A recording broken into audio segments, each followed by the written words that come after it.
All I wanted to do is drag myself to work, not particularly want to be there, and then go home. Went to work, went home, went to bed. That was it. That's literally all I did. How long ago was this? It's probably about 12 months ago, probably last year. My mum and dad were like, "Are you okay?" And you're like, "Yeah, of course I am, yeah, I'm all right."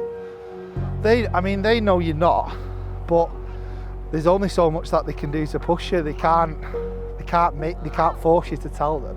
Steve sat me down and just said, "Look, I've noticed, you're not yourself. You're very moody. You're not very yourself." Because I'm normally happy, smiley, bubbly, that sort of thing. And I just wasn't myself. So he just basically pulled me to one side and he basically got me to semi-open up. He told me a bit about what he'd gone through. At the time I was going through a divorce and I'd split up and stuff like that, so that wasn't helping. He just had a chat with me, and then what he didn't make me do it, but what he suggested is that I go and see a counsellor. And I just thought, I'm a bit sad because I was going through a divorce and things like that, but it turned out to be a lot more than that. So if I didn't speak to a therapist, she basically gave me coping mechanisms. So I struggled sleeping a lot when I was going through it all. So I basically had a very light sleep. So I was waking up like really tired every day. So what she basically said is, something is keeping you up, as in something that's happening in your brain, whether you're thinking about things or you're overthinking about things. And she basically said to me, look, go to bed with a book and a pen and write everything down, get it out of your head, and that'll take everything out of your head, and then you can just focus on sleeping.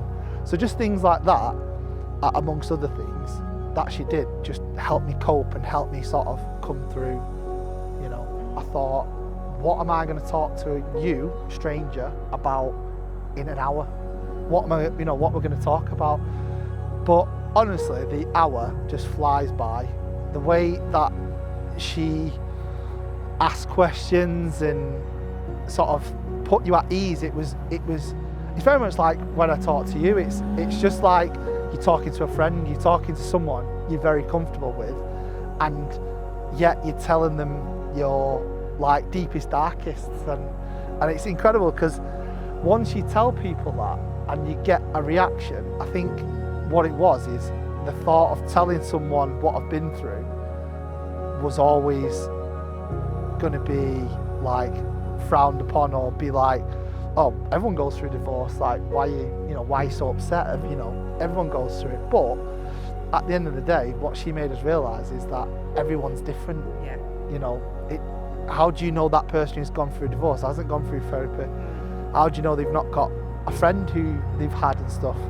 And that's what she made me realise, is that I wasn't like, I don't want to say weird, but I wasn't like mental for thinking that way. It was more like it's normal. Like these things happen. These things happen to a lot of people. People cope with it different ways. I think we touched on before. Some people, I just got myself through it with some wine and beer and stuff like that. But for me, that didn't work. So speaking to someone was, let's be honest, just a lot healthier way to deal with it rather than going down that route.